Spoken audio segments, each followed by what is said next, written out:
कृषी विभागाच्या बाब क्रमांक 39 आणि 40 पुरवणी मागणी क्रमांक D3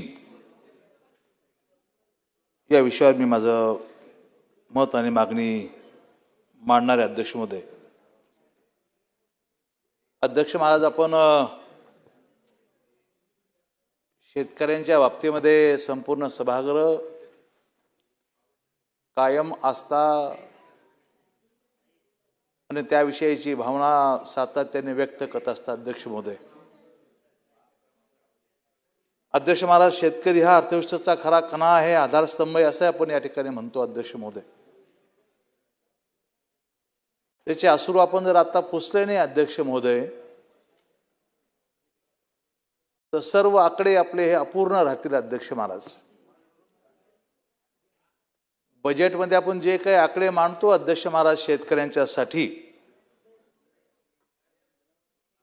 या आकड्याच्या माध्यमातून खऱ्या अर्थाने त्याचं समाधान होतं का, हाही एक फार मोठा विषय आहे. अध्यक्ष महोदय, जून महिन्यामध्ये पावसाचा मोठा खंड पडला. अध्यक्ष महाराज, काही जिल्ह्यामध्ये पावसाला आता सुरुवात झालेली आहे. खऱ्या अर्थाने सर्व शास्त्रज्ञ, सर्व वेधशाळा सांगतात की यावर्षी पावसाचं प्रमाण हे कमी असणार आहे. जर आपत्कालीन परिस्थिती निर्माण झाली अध्यक्ष महोदय, तर अशा या परिस्थितीला शासनाने किंवा आपण सर्वांनी मिळून दोन DPR तयार करणं अत्यंत गरजेचं. अध्यक्ष महाराज, तो उशिरा जर केला तर पुन्हा एकदा अपयश आपल्या पदरामध्ये या ठिकाणी पडू शकतं. अध्यक्ष महोदय, ज्या ज्या जिल्ह्यामध्ये आता पाऊस पडला अध्यक्ष महोदय,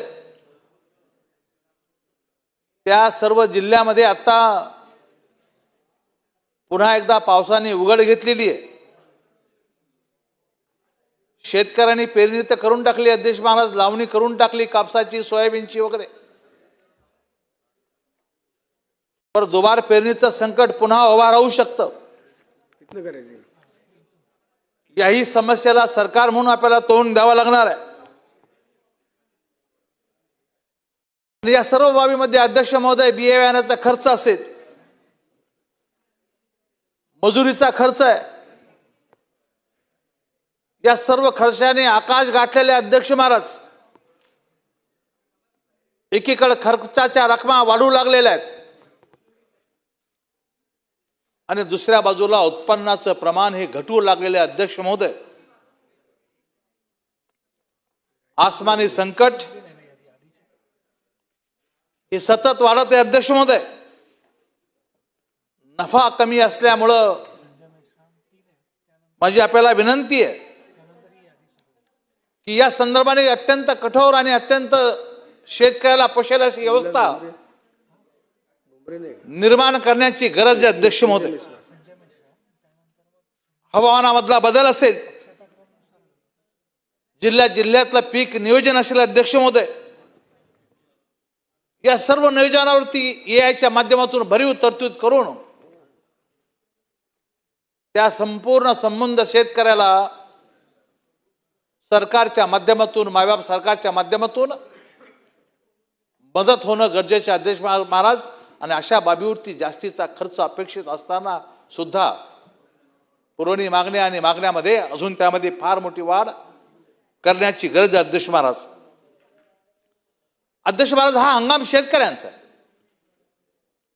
पाऊस कुठं कमी होईल, कुठं जास्त होईल, कुठे होणार नाही. मग अशा अवस्थेमध्ये सातत्याने बोलली मागणी का करावी लागते की पंचनामे करा. यंत्रणा उपलब्ध आहे. सातत्याने या सर्व सन्माननीय आमदार महोदयाकडे याच तक्रारी येतात की पंचनामे होत नाहीत. मग यावर उपाययोजना काय?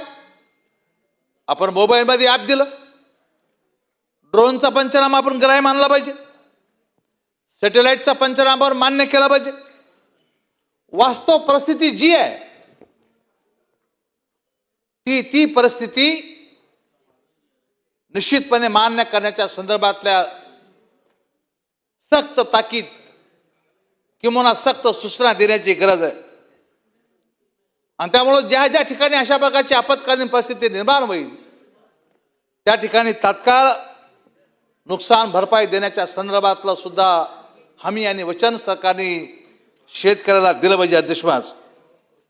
आणि अशा काळामध्ये गेली अनेक वर्ष मी ऐकतो अध्यक्ष महोदय की बनावट खत, बनावट बियाणं या सर्व बाबीचं सातत्याने अजूनही व्यवस्था असताना सुद्धा अजूनही का बंद होत नाही अध्यक्ष महाराज? आत्ता अध्यक्ष महाराज तुकारामजी मुंडे या विभागात किंवा एफडीए मध्ये आल्यानंतर बनावट किंवा मिक्स करणाऱ्या लोकांचे धाबे दणाणलेले अध्यक्ष महोदय, मला त्याचा परिणाम आजही दिसतो अध्यक्ष महाराज. तो परिणाम आजही दिसायला लागला. अजून त्यांना थोडीशी मोकळी या बाबतीमध्ये दिली पाहिजे अध्यक्ष महोदय. अध्यक्ष महाराज, जे काही खरेदी विक्रीच्या संदर्भामध्ये शेतकऱ्यांच्या बाबतीमध्ये आपण अन्नधान्य खरेदी करतो, नाफेडच्या माध्यमातून खरेदी केली जाते. ही खरेदी शेवटच्या शेतकऱ्यापर्यंत, जोपर्यंत शेतकऱ्यांच्या घरात माल तो येत नाही तुमच्या केंद्रावर, तोपर्यंत ही खरेदी केली जावी, ही मागणी आपल्या माध्यमातून सरकारकडे माझी या ठिकाणी असणार आहे. जास्त उत्पन्न असलेल्या मालाला हमी भाव हा निश्चितपणे सरकारने दिला पाहिजे. अध्यक्षामध्ये मी ज्या जिल्ह्यातून येतो त्या जिल्ह्यामध्ये अनेक लाभार्थी ज्या काही कृषी विभागाकडून योजना राबवल्या गेल्या त्याचं तत्काळ वाटप होणं गरजेचं आहे. मी आपल्या माध्यमातून मागणी करतो अध्यक्ष महोदय, आमचे काही प्रस्ताव प्रलंबित आहेत. ते कृषी यांत्रिकीकरणसाठी 40 कोटीची मागणी आहे, ती मागणी पूर्ण करावी. पंतप्रधान कृषी सिंचन योजना यासाठी 43 कोटीची मागणी, ती मागणी पूर्ण करावी. मुख्यमंत्री शाश्वत वैयक्तिक शेततळे यासाठी 9 लाखाची मागणी अध्यक्ष महोदय, ती मागणी या ठिकाणी पूर्ण करावी ही विनंती मी आपल्याला या ठिकाणी करतो. अध्यक्ष महोदय, महिला व बाल विकास या संदर्भामध्ये बाप क्रमांक 316 क्रमांक X माध्यमातून जालना महानगरपालिका या हद्दीमध्ये अंगणवाड्या, एकूण अंगणवाडी 136 अध्यक्ष महोदय. स्वतःच्या मालकीची अंगणवाडी 0, स्वतःची इमारत बांधकामासाठी जागा या ठिकाणी 18 उपलब्ध आहेत. स्वतःच्या जागा नसलेल्या अंगणवाडीची संख्या 116 अध्यक्ष महाराज.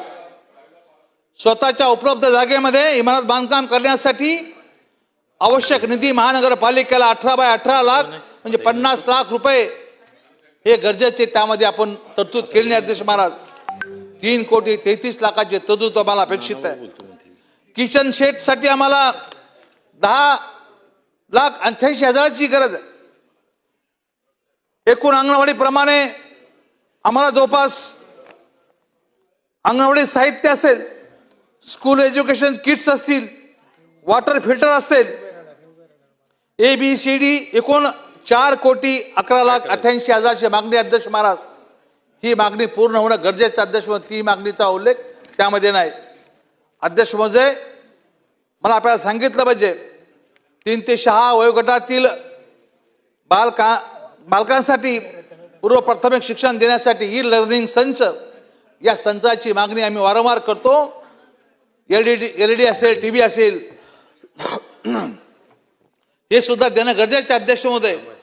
अंगणवाडी केंद्र 240 प्रति अंगणवाडी 42,000 प्रमाणे 1,80,00,000ची आमची मागणी, ती मागणी या ठिकाणी पूर्ण केली पाहिजे. सोलार संच आहे, ग्रामीण भागात विजेचा प्रश्न गंभीर आहे. वीज नसताना अंगणवाडीसाठी वीज सोलार या ठिकाणी देणं गरजेचं आहे, तेही देण्याची मागणी आपण या ठिकाणी करावी अध्यक्ष महोदय. अध्यक्ष महाराज, मी सार्वजनिक आरोग्य या मागण्यासाठी पूर्वक मागण्यावर मागणी करत असताना मागणी R1 बाप क्रमांक 222 वर बोलण्याचा प्रयत्न करतो अध्यक्ष महाराज. माणसाचा जन्म हा आनंदाचा क्षण असतो अध्यक्ष महोदय, आणि मृत्यू हा दुःखाचा क्षण असतो अध्यक्ष महोदय. पण दुर्दैवाने महाराष्ट्रातील अनेक कुटुंब या दोन्ही प्रसंगानंतर शासनाच्या दारात कागदपत्राची हेलपाटे मारण्यासाठी लागतात.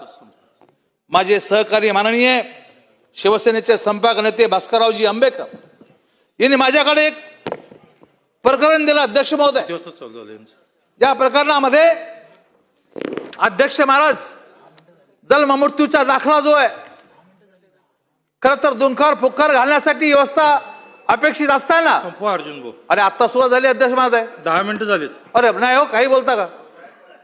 10 मिनिटं झालीत. नाही अजिबात नाही, अजून 5 मिनिटं बोलणार. नाही लवकर संपवा. अरे काय पहिलवान मंडळी आहे का? अर्जुन भाऊ, खूप लोक बोलणार आहेत. हो अध्यक्ष. 6 वाजेपर्यंत चर्चा संपवायची आहे. मंत्र्याचं उत्तर त्याच्यामध्ये घ्यायचं आहे. दुःखावर फुकार घालण्याची व्यवस्था केली पाहिजे अध्यक्ष महोदय. मला आपल्याला सांगितलं पाहिजे अध्यक्ष महोदय की मृत्यूचा दाखला मिळण्यासाठी किती वर्ष लागावं अध्यक्ष महोदय? माझ्या हातामध्ये एक पत्र आहे अध्यक्ष महोदय. केसरबाई भिकाजी सोनवणे ही बाई मृत पावली अध्यक्ष महोदय. माझे सहकारी भास्करराव आंबेकर यांनी मला सांगितलं 7 वर्ष परिवार मृत्यूचं प्रमाणपत्र मागतो अध्यक्ष माझा. आपल्याकडे व्यवस्था आहे की 21 दिवसामध्ये आपल्याला अर्ज करावा लागतो, पण तो 21 दिवसामध्ये घरातले लोक 14 दिवस बाहेर पडत नाही. काही घरातले लोक सव्वा महिना घराच्या बाहेर पडत नाही. एक तर ही मुदत वाढवली पाहिजे अध्यक्ष महोदय. आणि या संदर्भाने ही जन्म मृत्यूची नोंदच्या संदर्भामध्ये अत्यंत गांभीर्याने येणाऱ्या कालखंडामध्ये काही आपल्याला गोष्टी कराव्या लागतील अध्यक्ष महाराज. मला आपल्याला सांगितलं पाहिजे किती किचकट आहेत. नातलग अर्जदार आधार कार्ड पाहिजे, स्वयं घोषणापत्र पाहिजे, वंशावळ पाहिजे, वीज बिल पाहिजे, रेशन कार्ड पाहिजे, पोलीस पंचनामा पाहिजे, निवडणूक विभागाचा अहवाल पाहिजे, पुरवठा विभागाचा अहवाल पाहिजे, ग्रामपंचायत मनपाचा अहवाल पाहिजे, ई आधार कार्ड पाहिजे, अंत्यसंस्कार झाल्याचे स्मशानभूमीचे नोंदपत्र पाहिजे. अध्यक्ष महोदय, या सर्व नोंदी थांबा. महत्वाचा विषय अध्यक्ष, हजारो विद्यार्थ्यांसाठी महत्वाचा विषय. यासाठी अनेक वेळा अधिकारी कर्मचाऱ्याकडे चक्रा मारावं लागतात. अध्यक्ष महाराज, आता ही प्रक्रिया एवढी किचकट झाली अध्यक्ष महाराज. ठीक आहे, आमचं म्हणणं आहे बोगस लोक शोधा, बांगलादेशी शोधा, आमचं काही म्हणणं नाही. पण त्याच्या नावाखाली जर अशा पद्धतीनं 7 वर्ष जर या ठिकाणी जन्म मृत्यू प्रमाणपत्र मिळत नसेल तर लोकांनी काय करायचं अध्यक्ष महाराज? आता या ठिकाणी केसरबाई भिकाजी सोनवणेचा विषय मी आपल्या समोर मांडला अध्यक्ष महाराज. आता प्रवेश प्रक्रिया सुरू झालेली आहे. प्रवेश प्रक्रिया सुरू झाली असताना माझा दावा आहे अध्यक्ष महाराज, या किचकट प्रक्रियेमुळं 50% विद्यार्थ्याला प्रवेश मिळणार नाही अध्यक्ष महाराज. 50% विद्यार्थ्याला प्रवेश मिळणार नाही. लहान चुका आहेत, टेक्निकल चुका आहेत. या टेक्निकल चुकाला ग्राह्य धरून या ठिकाणी निश्चितपणे त्या ठिकाणी जन्म नोंद या ठिकाणी केली जात नाही किंवा परत त्या ठिकाणी दिलं जात नाही, मृत्यू प्रमाणपत्र दिलं जात नाही. त्यामुळे माझी विनंती आपल्याला की ही जी अटी टाकलेल्या आहेत या अटी ठेवा, पण त्या सुलभपणे कशा पद्धतीने या ठिकाणी करता येतील. जन्म प्रमाणपत्र ते प्रवेश न करता या 50% प्रवेश आणि त्या बाबतीमध्ये शिष्यवृत्ती थांबते अध्यक्ष महाराज.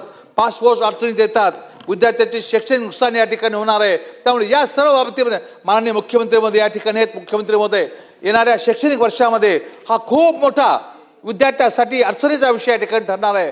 माननीय मुख्यमंत्री महोदयाला मी विनंती करतो की हे सर्व आपल्याला करायचं असेल तर ही थोडीशी प्रक्रिया या ठिकाणी जर आपण जन्माची प्रक्रिया जर सुलभ केली तर या वर्षीचे जे 50% ऍडमिशन फक्त या किचकट प्रक्रियेमुळे होणार नाहीत. ते प्रकरण ते अर्जुन भाऊ, त्यामुळे ठीक आहे अध्यक्ष महाराज, मी मुख्यमंत्री महोदयाला या संदर्भात विनंती करतो आणि त्यांनी यामध्ये लक्ष घालावं ही विनंती करून या ठिकाणी थांबतो. धन्यवाद.